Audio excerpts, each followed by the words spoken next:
Hello, my name is Irene Rostango. I'm a teacher of literature, civilization, and occasionally English language at Universidad Metropolitana de Ciencias de la Educación. I've been teaching in the English department and training prospective teachers for over 20 years, and my main goal, other than having them learn correct English and literary appreciation, is to enchant them with literature.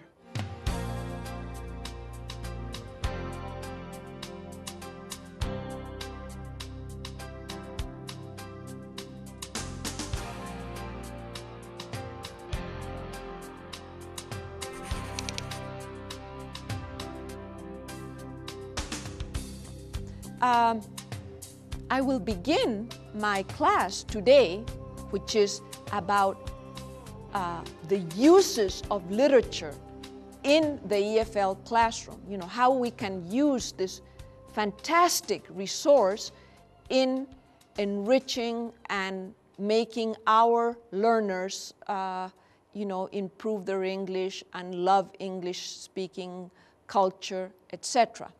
What is literature? There are many complex definitions. If you go to Wikipedia, you will find, 5, 6, 7 pages. But I will use a simple definition. Literature is verbal art. Art that works with words. Words that are carefully arranged to mean something, to convey meaning.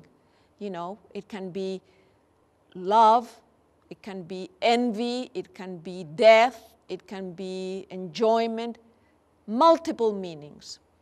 And also, literature has an impact, an intellectual impact. When we read literature, we try to, decipher the text. How is it built? What is it trying to say? What is the structural disposition? But also, and this is more important to us as educators, literature has a personal and emotional impact. Literature tells us about the world, but about ourselves.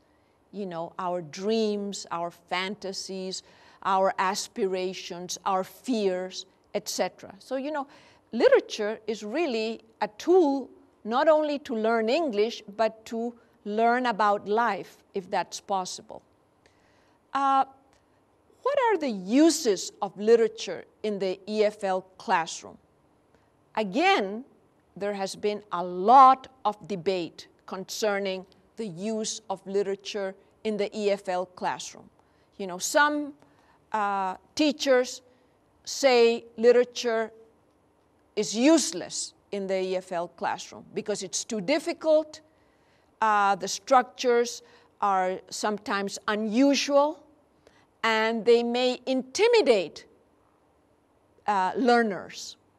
But other people, very prominent people like Ronald Carter in the UK, the University of Nottingham, John McCrae, and some scholars in the States, like Michael Meyer, say that literature really has a place in the EFL classroom. And I, of course, I wouldn't be here, stand with them.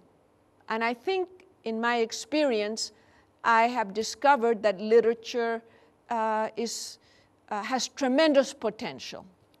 The uses of literature in the EFL classroom depend, also on the text you choose. If you start with beginners who have a very elementary notion of English, and you use Shakespeare, you're going to turn them off for life. But if you start with texts, by Hemingway or Roger McGough, a British poet, who uses colloquial language,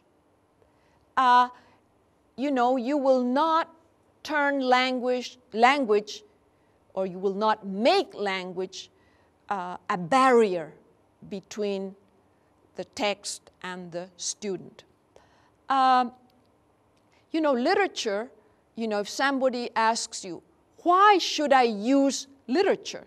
Well, I can name, number at least 3 reasons. One, if you are a very, orthodox language teacher, you say, well, literature is a way of developing or promoting language development. You can teach them syntactical structures, you can teach them, expand the students' vocabulary, you can teach them about cohesion in language, and a number of other linguistic benefits.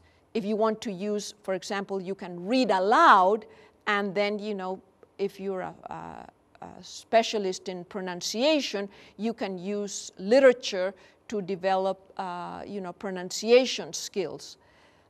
If you're interested in culture, because, when you teach, you train an English teacher, you're not just teaching them the language, you're teaching them about the history and the culture of the English-speaking world. And literature is a very, very powerful vehicle for that. You can learn about the history, about the sociology of those countries, about philosophy, all rolled into one. As I tell my students, literature is a very inexpensive way of traveling. You can travel geographically, visit different and remote, exotic places. You read Passage to India, for example, or you can travel in time. If you read Jane Austen, you can see and live how, people experience love, issues of marriage, relationships in the countryside in 18th century England. So, that's what concerns the cultural use of literature. And the third use, which is very important for us teachers, is literature as a tool for personal development. Through literature, young kids, can fantasize, can defeat fears. For example, if you read a short story to a kindergarten student or an elementary student who's beginning to learn English, you can, give them a lot of psychological benefits. Older children, teenagers, which is very difficult to make them read, but if you choose the right text, you can also show them that literature opens up worlds for them. An example is The Catcher in the Rye, the most important adolescent novel in the English language, And there, it was written in the 50s by a writer called J.D. Salinger. But it still speaks to us today. It talks about problems with parents, with teachers, depression, confusion, which are all the marks of adolescence. So, as I said, and to summarize, literature has 3 important uses: linguistic, cultural, and personal. Well, now comes the second part of my class. I've given you a little bit of a theory, why literature. But now I will show you with a concrete example how we can work with literature in the classroom.